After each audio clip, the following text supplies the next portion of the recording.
France Inter, le 18-20, un jour dans le monde. Anthony Bélanger, bonsoir. Bonsoir Nicolas, bonsoir à tous. Direction l'Algérie, Anthony, pour un scandale médical ahurissant. Et vous pouvez le dire tellement cette histoire semble invraisemblable. Alors premier acte, début 2016, un reportage à la télévision est dédié à l'innovation en Algérie. C'est l'occasion de faire le portrait d'un médecin-chercheur, le docteur Zaïbet. Celui-ci explique devant les caméras être l'inventeur d'une molécule miracle pour lutter contre le diabète. Alors il faut savoir que l'Algérie est particulièrement touchée par cette maladie qui coûte donc extrêmement cher à l'État algérien. Abdelmalek Boudiaf, le ministre de la Santé, s'enthousiasme toujours devant les caméras, devant cette incroyable découverte dont, dit-il, les Algériens peuvent être fiers. Ce produit made in algérien, et que j'ajoute le ministre, va provoquer une révolution. Alors avec de tels soutiens, il ne restait plus qu'à commercialiser le produit miracle. Étonnamment, les Algériens vont devoir attendre plusieurs mois avant de pouvoir se procurer le dit médicament, plusieurs mois mis à profit pour faire de la retâtre. Et le ministre a participé à la campagne publicitaire.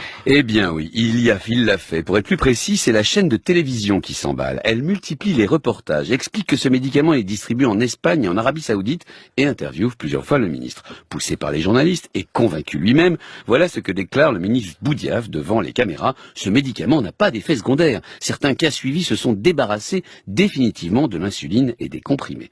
Les nombreux malades algériens s'impatientent donc, demandent qu'on accélère les procédures de mise sur le marché. Pour ce faire, le ministre classe donc le médicament en complément alimentaire et le voilà disponible en pharmacie, c'était fin novembre. Évidemment, c'est quasiment l'émeute. Des milliers de malades dans tout le pays font le siège de leurs pharmacies et de leurs hôpitaux pour obtenir ce médicament miracle appelé, pour plus de sérieux et de complications, le RHB. Et je crains la suite. Et vous avez raison de la craindre. Début décembre, un diabétique de 75 ans est transféré en urgence à l'hôpital de Constantine dans un état comateux. C'était il y a quelques jours.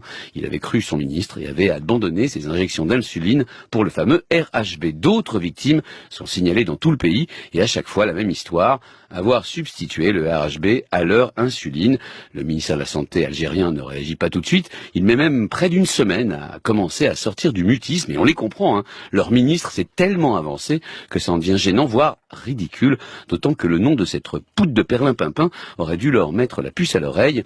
Ces bureaucrates, RHB, ça veut dire Rahman Rabi, c'est-à-dire la grâce de Dieu. Finalement, c'est le ministère du Commerce qui émet le premier avertissement officiel, puis les associations diabétiques menacent de traîner en justice tout médecin prescrivant cette escroquerie. Bref, tout le monde est très embarrassé ou très en colère parce qu'en fait, pour compléter le tableau, il s'avère que le docteur Zaïbet n'est pas médecin, c'est un charlatan en bonne et due forme qui a réussi à berner une chaîne de télévision, à berner, on va voir, un ministre et des milliers de victimes, et c'est surtout le signe de l'incurie crasse de l'Algérie officielle, un pays qui construit pour plusieurs milliards d'euros une immense mosquée dans la banlieue d'Alger, un régime qui vient d'entrer dans le top 10 des plus importantes dépenses militaires au monde, c'était avant-hier, mais un pays dont le ministre de la Santé se ridiculise impunément en accréditant un docteur Diafoirus et en mettant en danger ses propres concitoyens. Alors, a-t-il démissionné cet Abdelmalek Boudiaf? Mais non.